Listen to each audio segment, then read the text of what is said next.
All right. Hi, everyone. My name is Andrew Lugg, and I'm an assistant professor in the Department of Political Science here at UNLV. As Martha and Diana and others noted, I'm in my first year here, so it's kind of exciting to get to know all the students and kind of all the different opportunities everyone has for research. I'm an international relations scholar. I primarily study international organizations as well as international political economy. I also, in my research methods, tend to use quantitative methods, including text analysis. What else? I'm also a non-resident kind of research fellow at the World Trade Institute in Bern, Switzerland. So I've got quite a bit of research, trade, investment, World Trade Organization, UN, World Bank. So if people are interested in that, send them my way.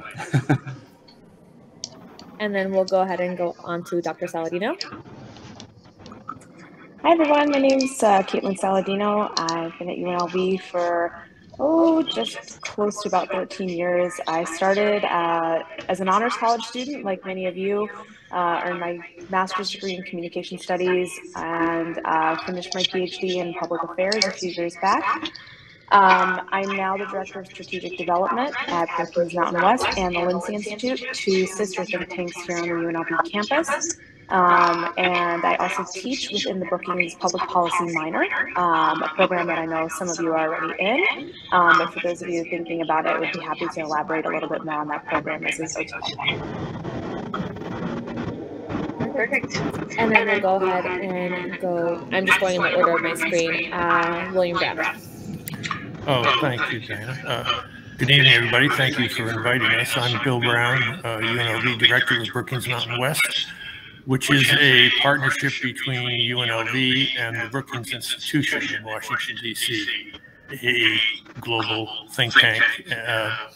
And we do what most think tanks do. We produce our research, we write policy briefs, books, hold convenings, and Caitlin mentioned the Brookings Public Policy Minor, where we engage most directly and deeply with students.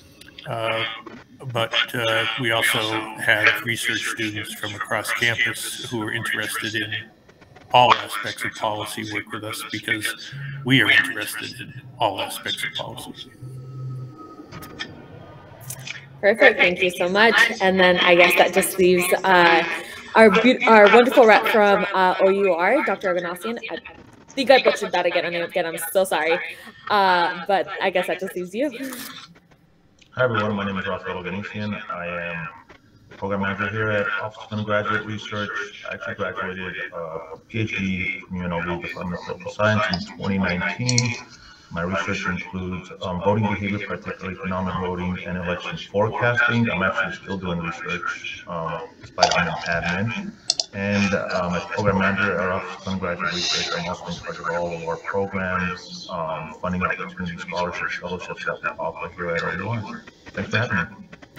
Yeah, so great to hear that. I might be reaching out to you for a little bit of support when I figure out my capstone.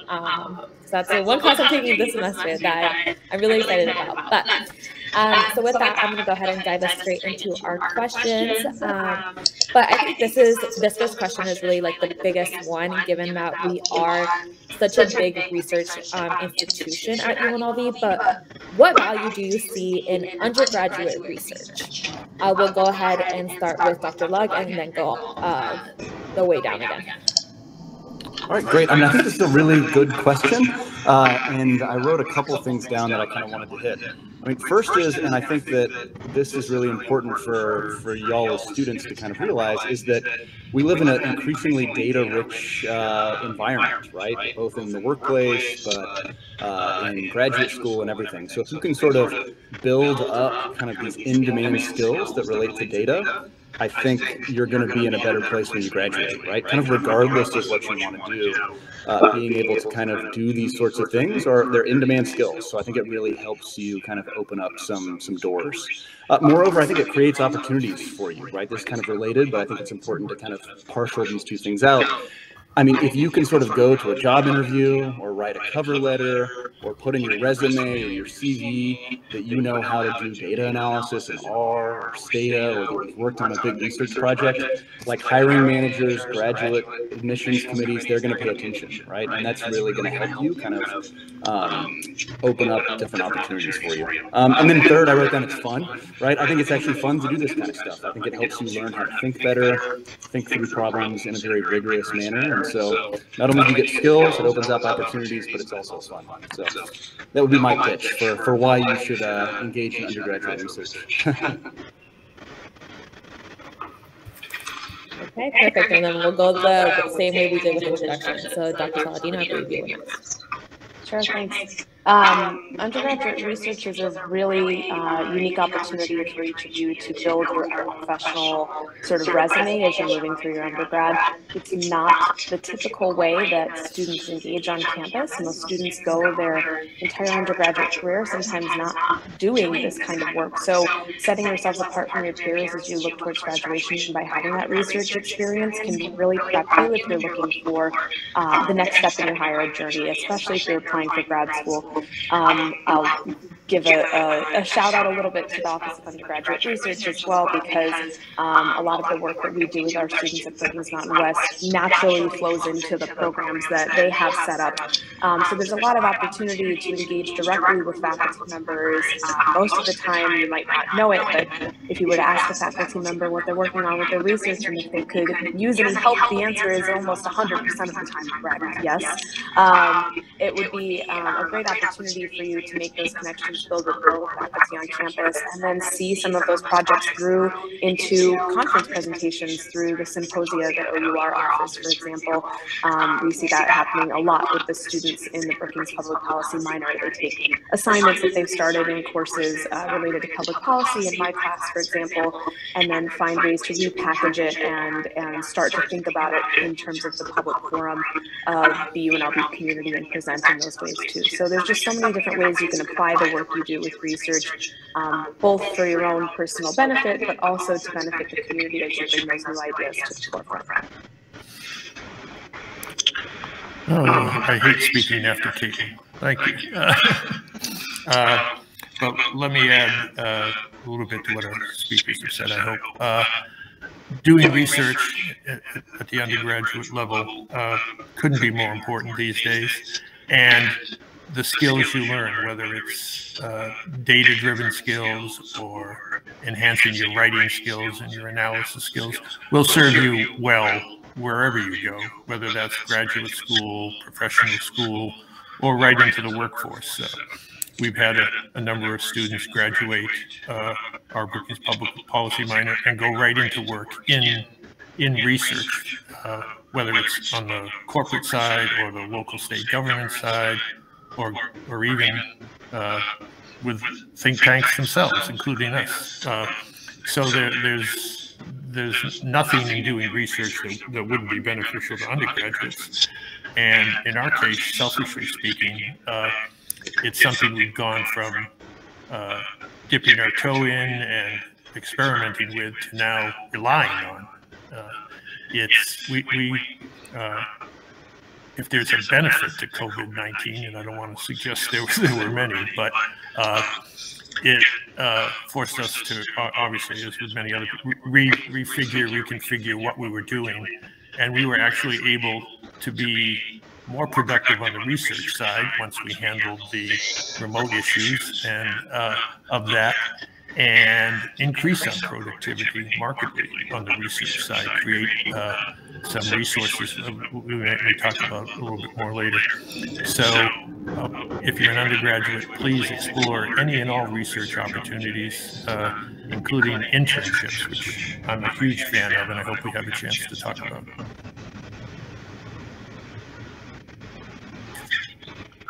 Thank you. So in echoing what my colleagues have said, I would like to add the mentor-mentee capacity in that. And engaging in research, you really, particularly at the undergraduate level, you're really exposed to a mentor-mentee relationship, and how that can develop and how that can also serve you as an important bridge to either grad school or even the professional workforce. Mentor-mentee relationships, I mean, it takes time for that to develop, and as undergraduate students, you learn a lot from your mentors, particularly if you want to go into grad school, maybe you want to become faculty, right?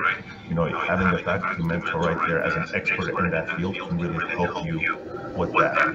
Also, I like to also bring up the fact that undergraduate research is important in helping every individual take an abstract concept and make as much practical sense. I think one of the most important things of higher ed, of anybody that's in higher ed, is to take what they're studying and apply it practically.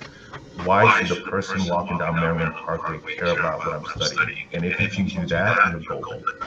So you can tell society why your question is of practical importance. Thank you. Perfect. Thank you so much.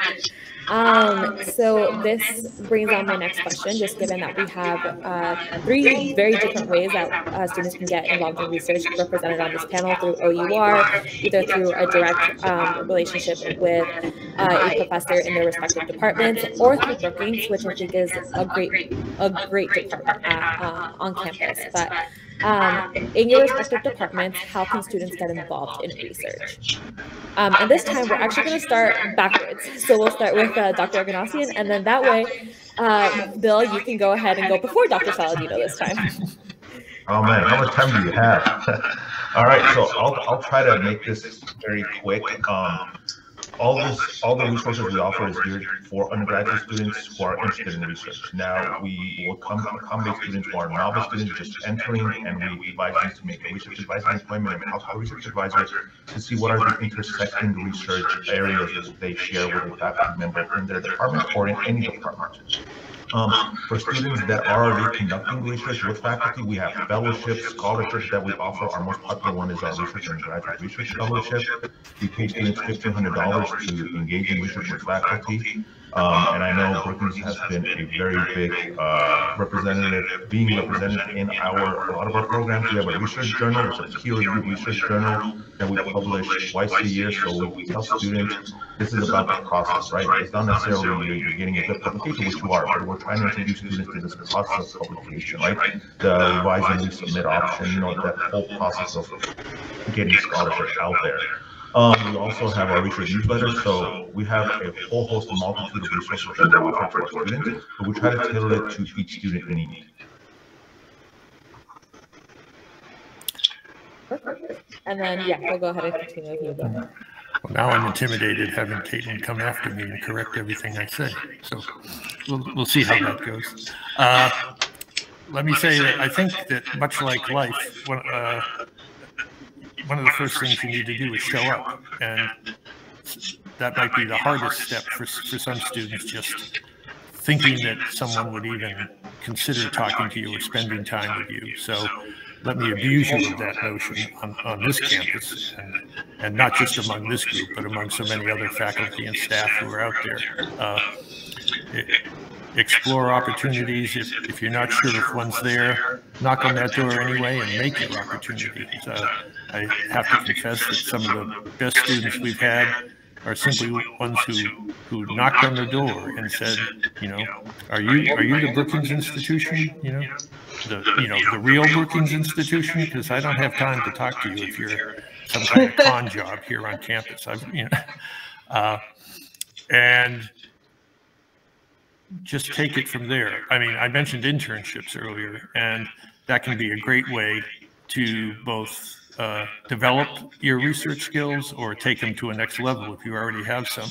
We bring students in primarily over the summer on internships, but our mothership, the Brookings Institution, for example, has internships year-round.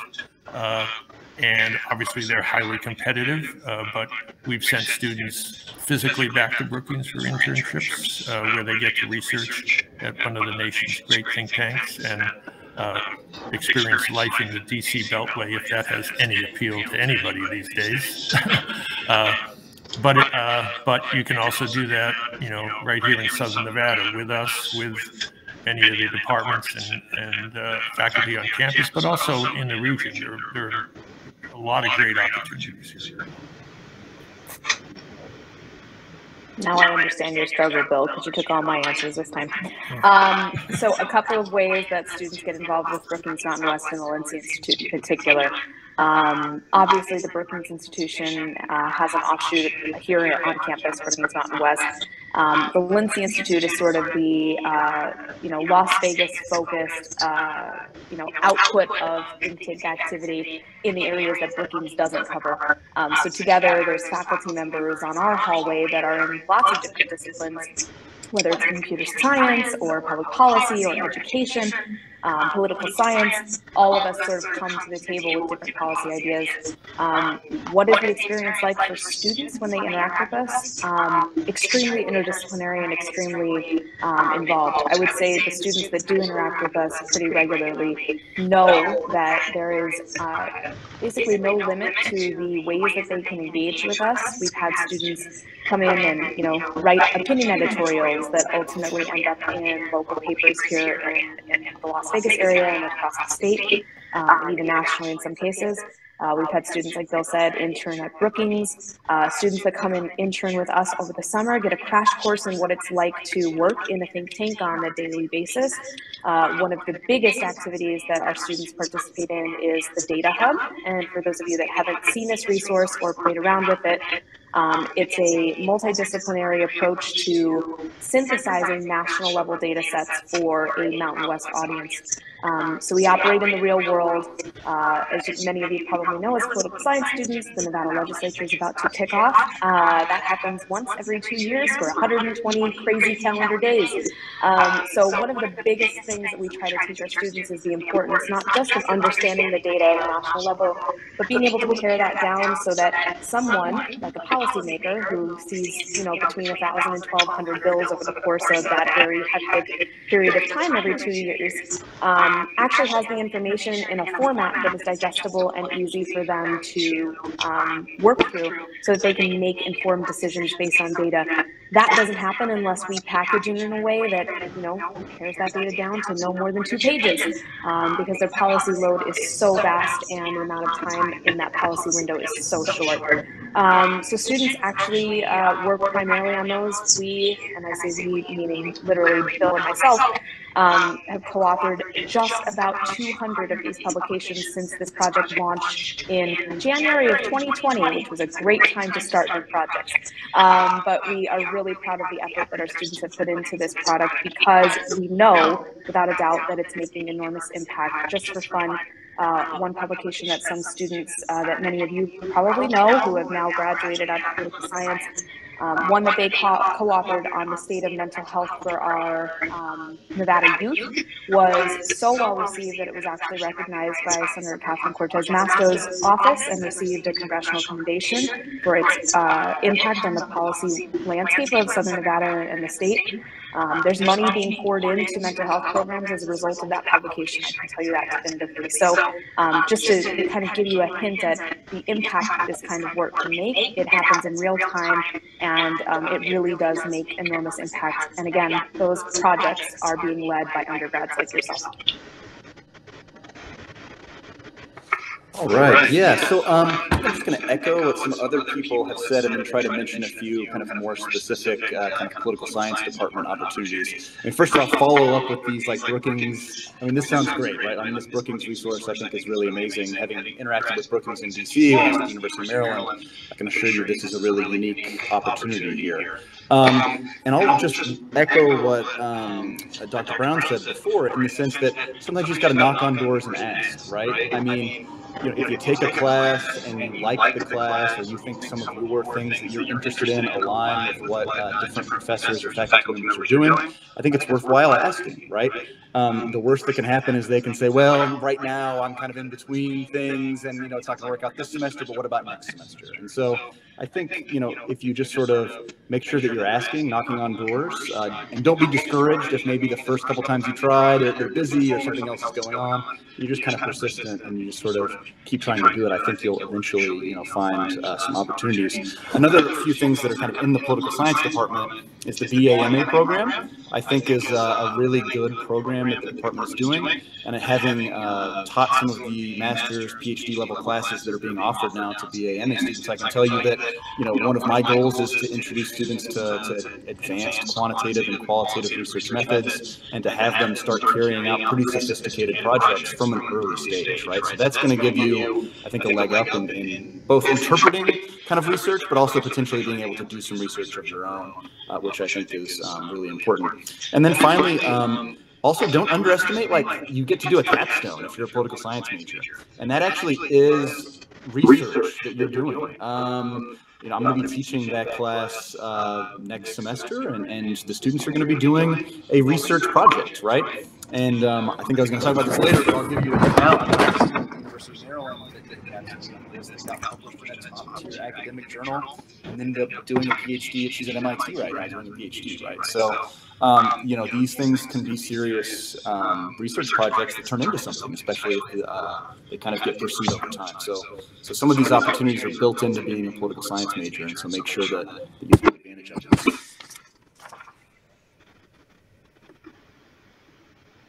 Perfect. Thank you so much. I'm so glad you did mention our capstone. Again, I'm really excited to kind of complete my project this semester with Dr. Miller. But this kind of brings on my next question. I know Bill and Dr. Saladino, you guys did mention this a little bit about how it might be a little daunting for students to take that first step. So this brings in my next question. What level of knowledge do you expect students to have before they apply for research positions or before they come knocking at the door? And then with this one, we'll go ahead and start with Dr. Ganassian again, and then we'll go our way down again. So since our office works with the entire university campus, I guess I'll take a holistic approach to this answer and say it really depends on the faculty. So for example, in the sciences, what we see is there are some labs that require certain courses be met before they do lab work. Particularly at UNLV, there's a chemical hygiene training that is required before you can actually do lab work, and that's for safety protocols.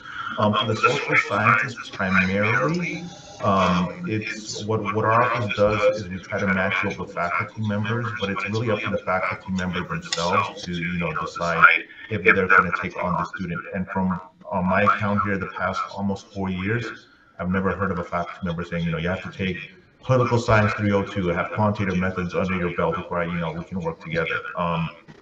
I myself have worked with an undergraduate student, he's still an undergraduate student, who actually presented at the Southern Political Science Association on LGBT plus voters in the 2020 elections, right?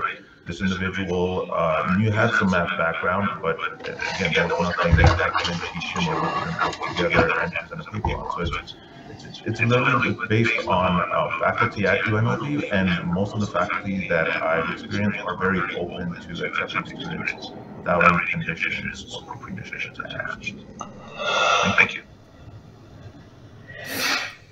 I guess I would say at Brookings Mountain West, being a think tank and research center as opposed to a pure academic program, we don't have hard and fast requirements for students who want to do research. We generally don't work with students right off the bat in their first freshman semester. It's better for them, I think, you know, to get a little settled in academia and get some classes under their belt, whatever they might be. But some are so hungry and ready that they're enrolling in Professor Saladino's 101 course for the Brookings minor right in their freshman year, which is great if they're that focused and determined. And frankly, in there, they start to learn the research skills we've all been talking about here today. And we employ and recruit as diverse a group of students as we can. So we have students again, freshmen, sophomore, junior, senior, graduate students. And importantly, we depending on the project, they'll work in large and small teams, bringing their different experiences and skill sets to the research project. And we make a strong effort to have students be able to explore research fields they're interested in. Obviously, we all do better and enjoy it more and have that fun Andrew was talking about it if we're interested in what we're doing. But we also try and balance that with a little of take a look at this field or area that you might not think you're interested in, and test the waters.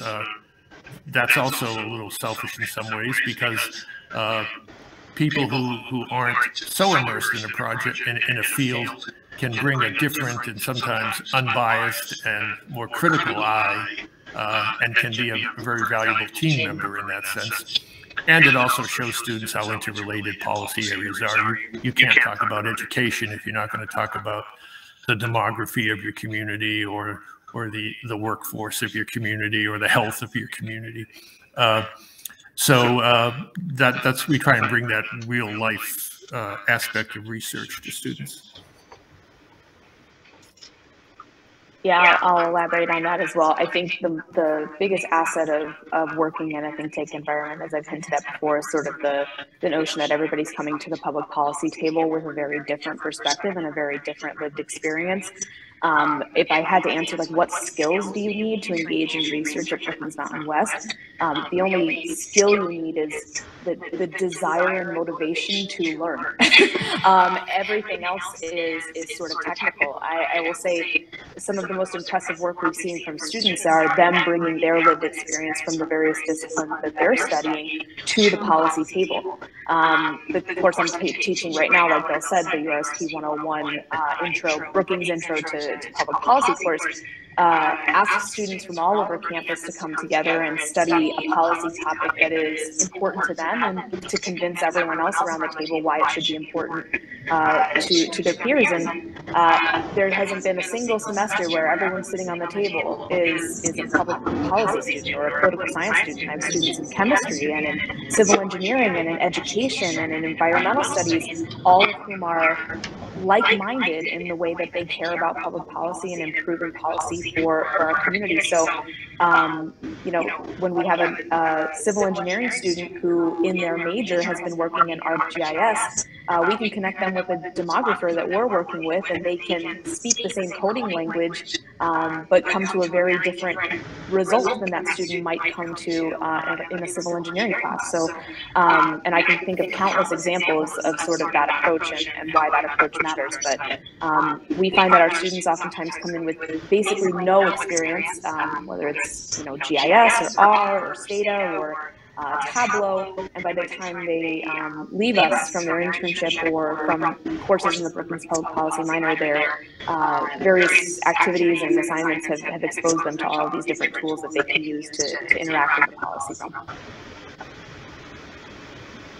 Yeah, I think I'm just going to echo what everyone else has said, is that eagerness and sort of knocking on doors, and that's probably the most important part in terms of what you sort of need. I mean, you know, I guess there's the other way to think about this is that projects are really variable in terms of what they're doing and what the student might be asked to do, right? So, I mean, I've had, you know, if a student has really good skills in some sort of very specific techie thing, like, that's great. Maybe that's the way that the student will ultimately get utilized. But other times it might be reading or doing some policy analysis, or even doing some sort of coding with, like, looking at things and then sort of coding them in a scheme of, is this a 0 or a 1 or a 2, right? And that doesn't necessarily take any kind of high-tech experience prior to that. So a lot of it's just variable based on what the research project is and what the faculty is kind of doing at the various different points in the research pipeline.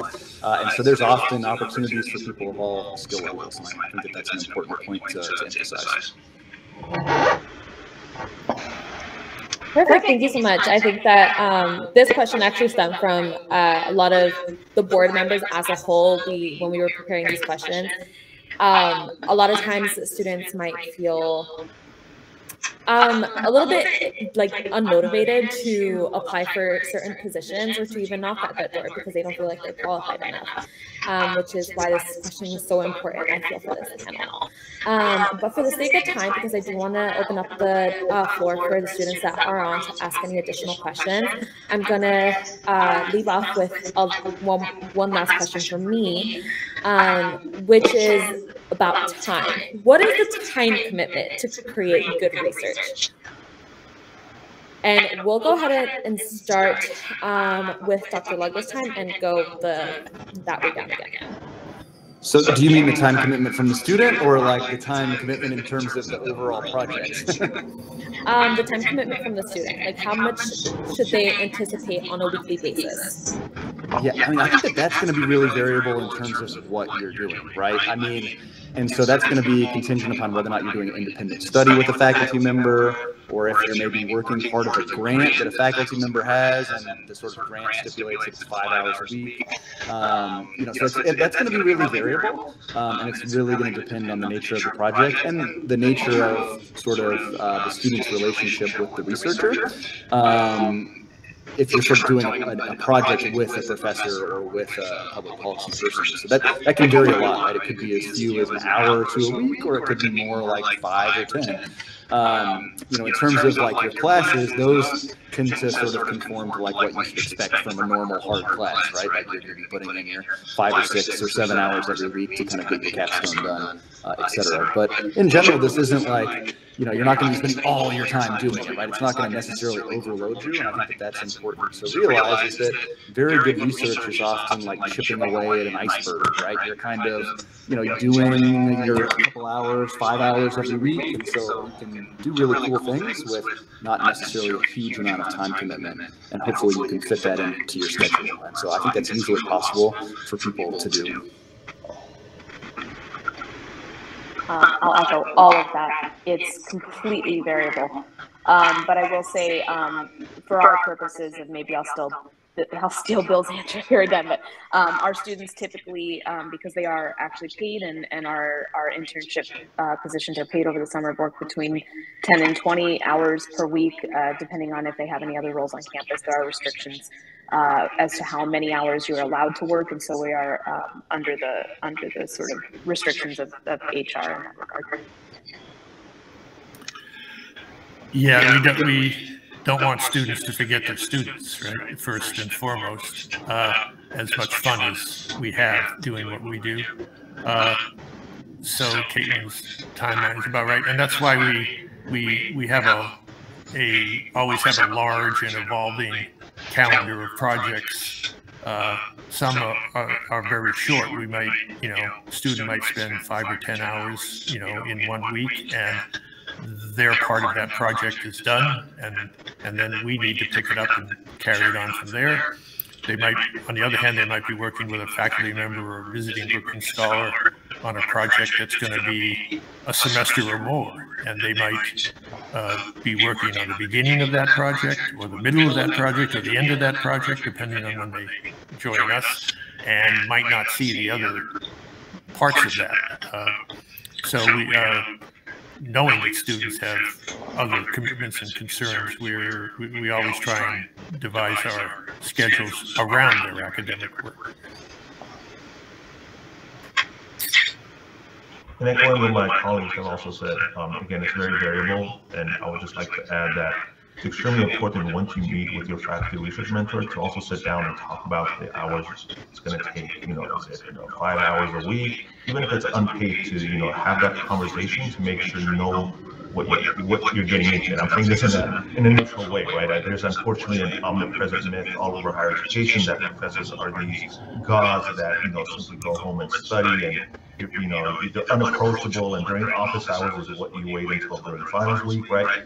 But once you start that conversation with your mentor, one of the first things you want to ask yourself is, what is your time? What is your dedication here, right? Because you also don't want to overextend yourself, because if your grades are impacted by research, well, most professional organizations, or even like grad college or professional degrees institutions, are going to look at the GPA. They're not going to. If you have a 1.5 GPA, you can do all those things if you want, but they're going to be like, what went wrong here?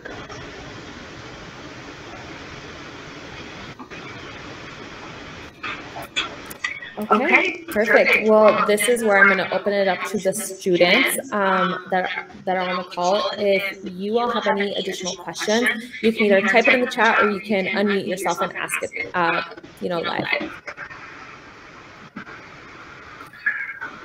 While they're doing that, Diana, something I had omitted saying earlier is in the Brookings Public Policy Minor, there's the equivalent of a capstone. We call it a culminating project, but the students write what in any other course would be a term paper, but for us it's a policy brief.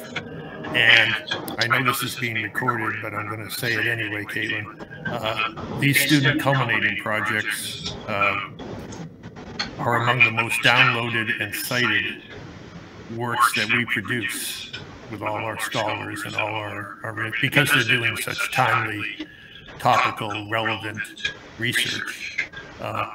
So I want to thank them again for that. Perfect. Thank you so much for that. I think it is so important to note that just because all of you have touched on the practicality of research. And Dr. Miller did mention it in our capstone class this last week, actually. Why should people care about your research, right? And I think that this really hits on how we as students can also impact the community, especially through the Lindsay Institute. Because at the end of the day, most of us are either born here, raised here, live here, some way, shape, or form, are connected to the Las Vegas community. But with that, we do have a question in the chat. So and this is actually a really good question, can DACA and undocumented students receive a paid position with Brookings? That is a phenomenal question that I do not know the answer to, and I will be perfectly blunt with that. I'm certain there are ways to kind of explore that possibility, but again, we are under the constraints of the university's hiring practices. If Dr. Oganessian knows the answer to this even more directly than I do, I'm happy to share the microphone, but it's not a question that I know the answer to off the top of my head. It's not a question we ask or inquire of any student. So if you're enrolled at the university and the university allows us to hire you, pay you as a student, then you're on board. And I should have mentioned this a little bit more explicitly if I can sort of do a 30-second elevator pitch or a promo here. Our summer internship opportunities are a great way to kind of decide whether working in a public policy environment is right for you. We've talked all about time management. We've talked all about sort of the time constraints of doing research. One of the things that is maybe a little bit different in our environment than other research endeavors is public policy happens in real time as we're doing it. And so one thing that our students quickly find in our workflow is, you might get an assignment week one that says, look at this data and pull it together. But 3 days later, there might be a massive announcement from the governor's office, and we turn our attention over to another data set so that we can get things out of a timely fashion. And so one of the biggest aha moments for students in our internship programs over the summer is just how much time management and project management it takes to work in a think tank environment, because you're constantly working through multiple projects at various sort of points in their lifespan because you have to respond to the issues of the day. So if I can just remind all of you as political science students, I would assume that just because you're on this call and you're thinking about ways to engage in research, if the internship opportunity that we offer over the summer is something that you're even remotely thinking about, to just follow us on social media so that you can be aware of when those applications open up. So we start to pull applications usually end of February and start to do interviews mid-March. And that gives students an opportunity to go through the process with us, tell us what their intentions are for the summer, plan out their course schedules, and hopefully, if there is space and if it is the right fit, join our team for a pretty intensive summer opportunity. But I just didn't want to miss mentioning that, because we do start the process pretty early in advance of summer. So this is where I'm going to ask, what is your social media handles? Because I think that's going to be the best way for students to know about these opportunities? Yeah, absolutely. For Bill and myself, I can send all of our various handles on Instagram and Facebook and LinkedIn, and where else are we? Oh yeah, we're on Twitter. I can send those all in the big package so you have the local Lindsay side of things and Brookings Mountain West. I encourage you and tell your peers to do the same. Any who are interested in public policy, there's lots of opportunities. If not through us, like many were mentioning here, through the Brookings Institution in Washington, D.C. as well, and we frequently post information about that too. Perfect, thank you so much. I will be preparing not so much a newsletter, but more so a takeaway email, and I will be emailing it to all 4 of our panelists, including Dr. Phelps as well, so that we can circulate it with students. I've been taking notes throughout the meeting about ways to get involved, the time commitments, how to get started, big takeaways for students as a whole who might be interested in research. So I'll go ahead and send that over to all 4 of you after this call. Do we have any more questions? We have one. Oh, actually, I think that just answered the question for the internships. It'll be on social media. One quick thing, Diana. So there's this guidance here on the UNLV website, and it's basically what it says is, as long as the funding is not federal, DAPA students can work. Ours is not federal, so that would apply. Perfect. So I thank you so much for looking that up. I know I know during the last 3 years, this was a project that somebody in student government actually took up, was trying to get student government positions to be paid. So Blanca Pena, who has already graduated, really took up that uphill battle to get those positions to be paid. And I knew it applied to some departments at UNLV, but I just wasn't sure which. So I'll go ahead and also note that for the email that's going to be circulated. But yeah, any other questions from the students?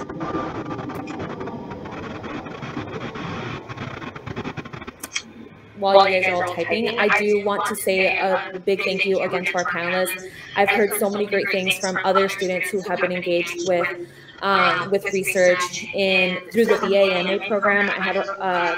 I had like a former friend who got involved in the BA/MA program and is now doing their master's, but got involved in research with a professor through the BA/MA program. So I've heard so many great things about them, and also with Brookings. I have a couple of friends in DC that are Brookings alumni, or Lindsay Institute alumni, really, and are doing great things there. We do have a question from Moses. So are writing samples necessary to apply for research opportunities, and what is some advice for composing writing samples? That is a great question.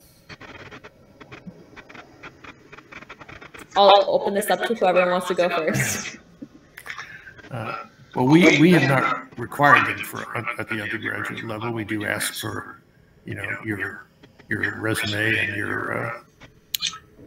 your transcript to date and a cover letter. But it's a great thing if you have a sample, and depending on the specific application, you can tailor that writing sample or select it. Another benefit of doing research here is that you will be creating those kind of products that will be useful to have when you apply it to graduate school or advanced internships, or in which they will quite often ask for a sample.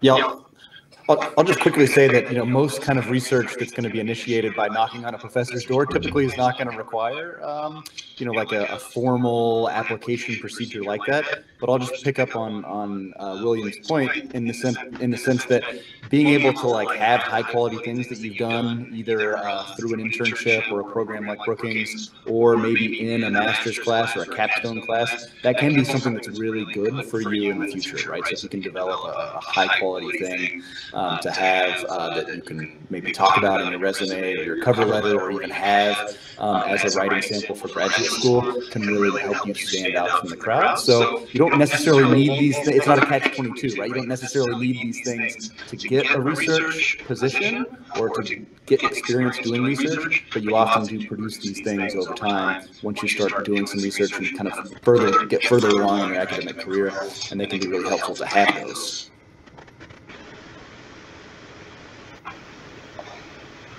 Thank you so much. I think that answered that question sufficiently, but Moses, if you will have a follow-up question, go ahead and type it in the chat or unmute yourself. But yeah, definitely for all of you who are going to be watching the recording afterwards, definitely look out for these opportunities, knock on that professor's door. One of my regrets from my freshman year, well, to be fair, my freshman year was cut short after the pandemic, but one of my biggest regrets was not knocking on a lot of the professors' doors earlier. And I think that this club really tries to facilitate these relationships by providing avenues for students to approach professors in a little bit less scarier environment, for lack of better terms, but it's definitely not as daunting when we have events like this. So if you are watching this video, definitely stay involved. Join us on the Involvement Fair. We are open to all students because we cover a whole range of topics and a whole range of events as a whole. So the club and honors, all of our events are open for all students as a whole. And it's a great way to learn about either policies that we hold roundtables about or anything like that. That's my little plug-in for the club and for the Honor Society. But if there are no more questions, I will go ahead and turn it back over to the panelists. If any of you have any last remarks that you would like to say, now would be the perfect time for that. If I could, I guess I would, since we consider ourselves a data-driven think tank, please fact-check everything you've heard tonight, especially what I've said. And one of the best ways to do that is to talk to your colleagues, your fellow students who may be pursuing the policy minor, may be working with us, maybe have come to some of our public events. In spite of all the advertising and social media we do, the best way we recruit our next generation of students is through the word of mouth of students. So we rely heavily on we get a lot of honors college students, we get a lot of political science students. We'd be happy to put you in touch with students who either are currently in or who have graduated from the program, so you can hear it from the people who actually experienced it. Yeah, just piggybacking off of that, I'll say that try not to, if you can, if you're an undergrad, underestimate the power of your voice and your role in the research process of this university as a whole. Undergrads have the extraordinary fortune of being able to study lots of different things at the same time, a full liberal education, if you will, and to be able to think about and learn about so many different topics is a really freeing thing. Once you get to grad school, you really need to narrow your focus and decide what kind of a person you're going to be and what your research agenda is going to be, but you have so much freedom right now to explore so many different topics and use your experience as an undergraduate as a practice gym, as a practice court.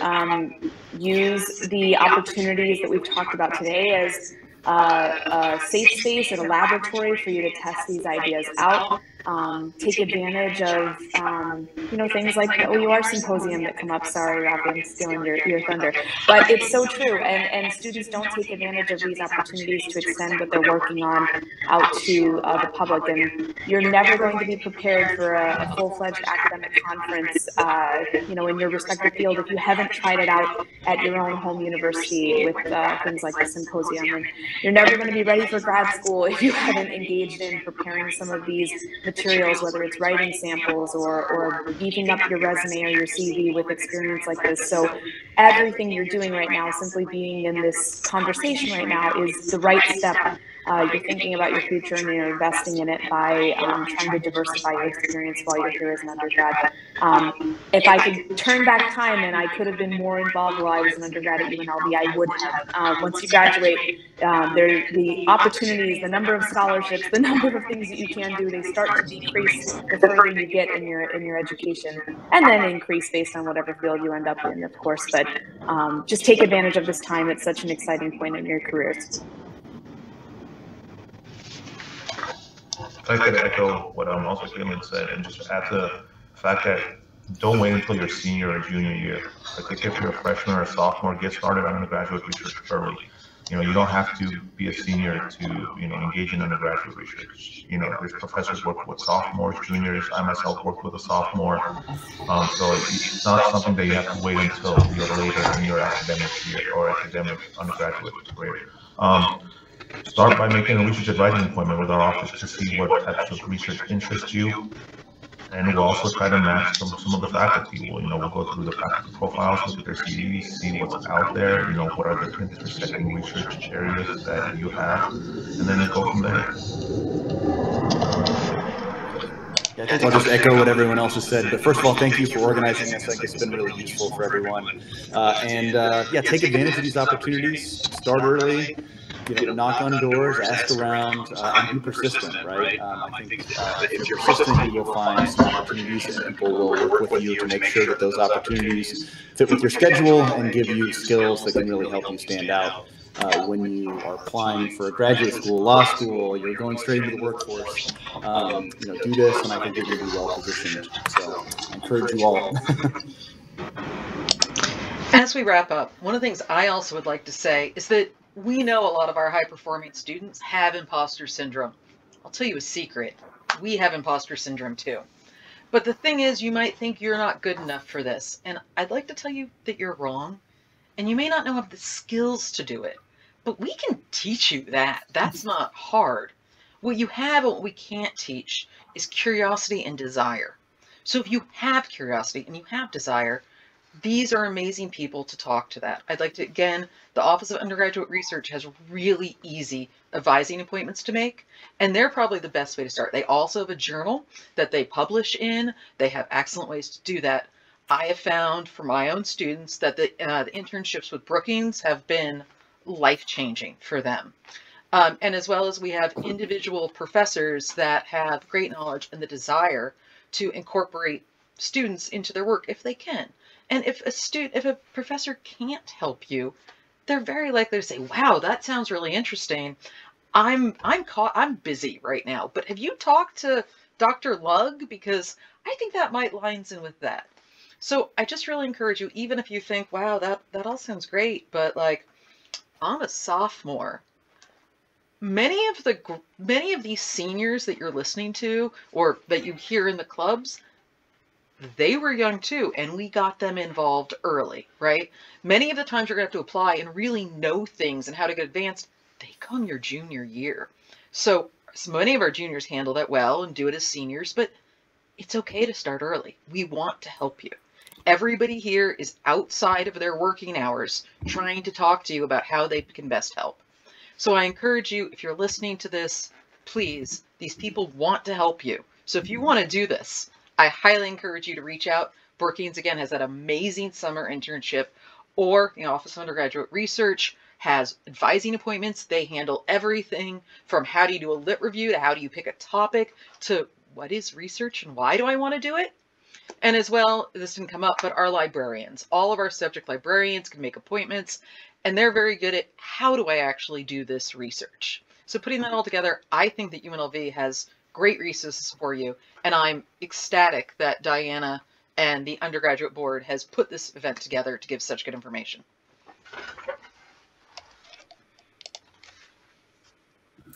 Thank you all so much. If it's okay with the panel, I would love to be able to also disperse your contact information with undergraduate students. I know Dr. Ganassian, you were generous enough to put it in the chat, so really, really grateful for that. Yeah, whatever's the best way to kind of ask questions or to learn more, or if you have another contact that undergraduate students may be able to reach out to for more help, I would love to get all that contact info to be able to disperse to students as well. But again, thank you so much to all of you for joining us today. As Dr. Phelps mentioned, it is outside of working hours, so I really appreciate it for joining us on a Thursday at 5:30 p.m. To talk about research and open up these opportunities for students. But yeah, with that, I will go ahead and end the meeting. Again, thank you all so much for all of that. I will be following up with all of you via email. I'm stopping recording.